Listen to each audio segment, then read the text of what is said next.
আপনারা অবশ্যই আমার চ্যানেলটিকে সাবস্ক্রাইব করবেন। বন্ধুরা, আজকে আমি এই দেখেন, আমি এখানে 7টা ডিম নিয়েছি, আর এখানে ফুলকপি কেটে রেখেছি, আর আলু কেটে রেখেছি। আজকে ডিম আর ফুলকপি দিয়ে আমি আপনাদের রান্না করে দেখাবো। আর এখানে শিম কেটে নিয়েছি, আর শিমটা ভাজা করব। কাটাটা আমি দেখাতে পারি নাই, এখন আমার সব কাটা হয়ে গেছে। আমি এখন সব কিছু ধুয়ে নেব আর ডিমটা সেদ্ধ দেবো। বন্ধুরা, এই পাশে আমি ডিম সেদ্ধ দিয়ে দিয়েছি, আর এই পাশে কড়াইতে তেল গরম হয়ে গেছে আমার। আমি আলু কপিগুলো ভেজে নেব, ওদিকে ডিম সেদ্ধও হয়ে যাবে, এই আলু কপি ভাজাও হয়ে যাবে, আর রান্নাটাও আমার তাড়াতাড়ি হয়ে যাবে। ফার্স্টে আমি আলুগুলি ভেজে নেব।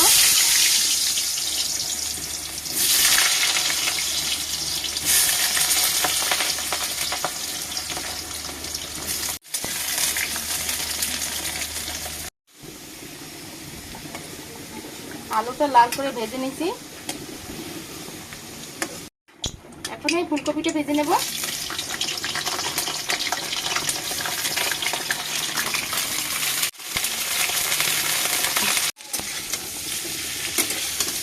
কপিটা একটু ভালো করে ভাজা হয়ে গেল, নামিয়ে নেব এখন।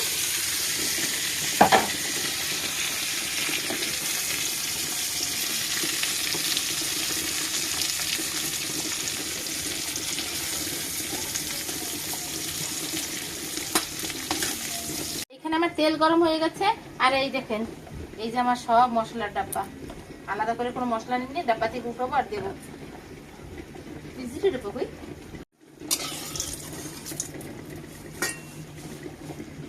তেল গরম হয়ে গেছে, জিরা দিয়ে দিচ্ছি, আর ওই পাশে ডিম সেদ্ধ হচ্ছে, আমি ভেজে এর ভিতরে দিয়ে দেবো।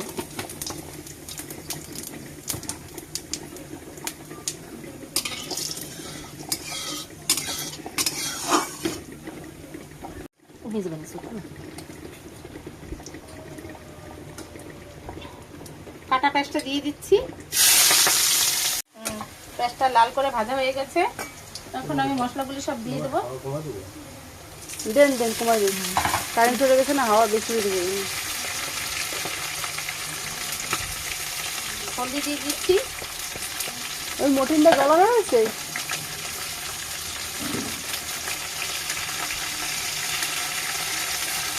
দিয়ে দিচ্ছি, জিরা জিনের গুঁড়ো দিয়ে দিচ্ছি, কালার বেশি বেশি দিচ্ছি, লবণ দিয়ে দিচ্ছি।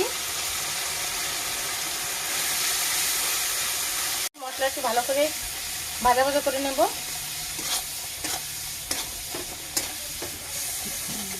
ভালো করে ভাজা হয়ে গেছে, আলু দিয়ে দিচ্ছি। আলুটা দিয়ে ভালো করে একটু ভেজে নেব, কপিটা একটু পরে দেবো, কেননা ফুলগুলি সব গলে যাবে তার জন্য।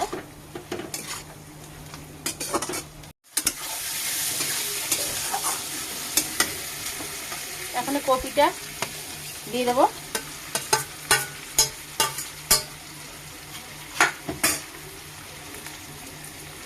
আর এই পাশের কড়াই বসিয়ে দিচ্ছি, এটা আমি ডিম ভাজা দেবো এখন। বাবা কি গরম করতে করতে,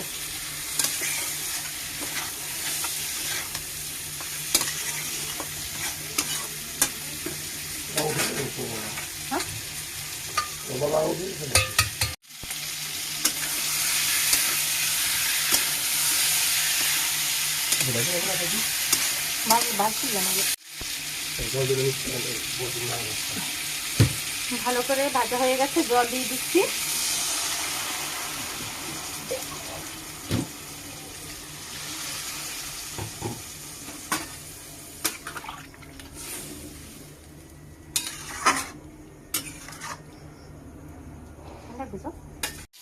এই পাশের কড়াইতে ডিম দিয়ে দিলাম ভাজা, এই পাশে আমার তরকারি হয়ে যাবে তাড়াতাড়ি, এর দিকে ডিমটাও ভাজা হয়ে যাবে।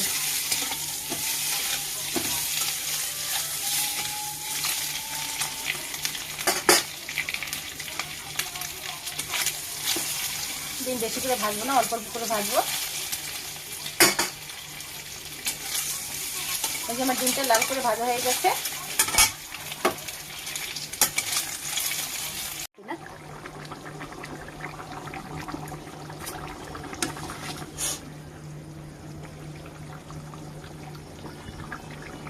আলু কপি ভালো করে গলে গেছে।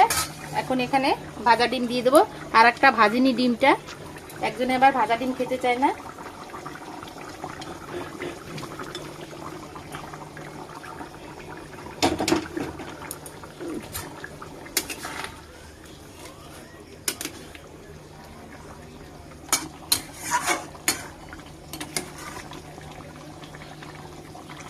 আর একটু জাল হলে নামিয়ে দেবো। হয়ে গেছে, গরম মশলা দিয়ে নামিয়ে নেব।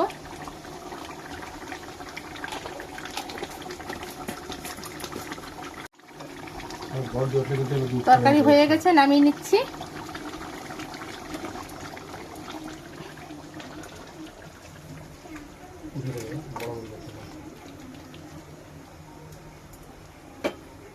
এই যে আমার ডিম আলু আর ফুলকপি দিয়ে তরকারি রান্না হয়ে গেছে। এই দেখেন, এটা এখন গরম, আমরা সবাই একসাথে বসে খাবো। গরম গরম খাওয়াটা কোনোদিন দেখাতে পারি না বন্ধু, কেননা আমার ভিডিও করার সময় সেরকম কেউ নেই, তাই আমি একা একা করি, তাই আমি খাওয়াটা দেখাতে পারি না কোনো সময়। আর এই দেখুন বন্ধুরা, এরকমভাবে আপনারা রান্না করে খেয়ে দেখুন, খুব ভালো লাগবে। আর আমার এই রান্নাটা যদি আপনাদের ভালো লাগে, লাইক কমেন্ট সাবস্ক্রাইব করে দেবেন। আমি আবার অন্যরকম রান্না নিয়ে আপনাদের সামনে হাজির হব।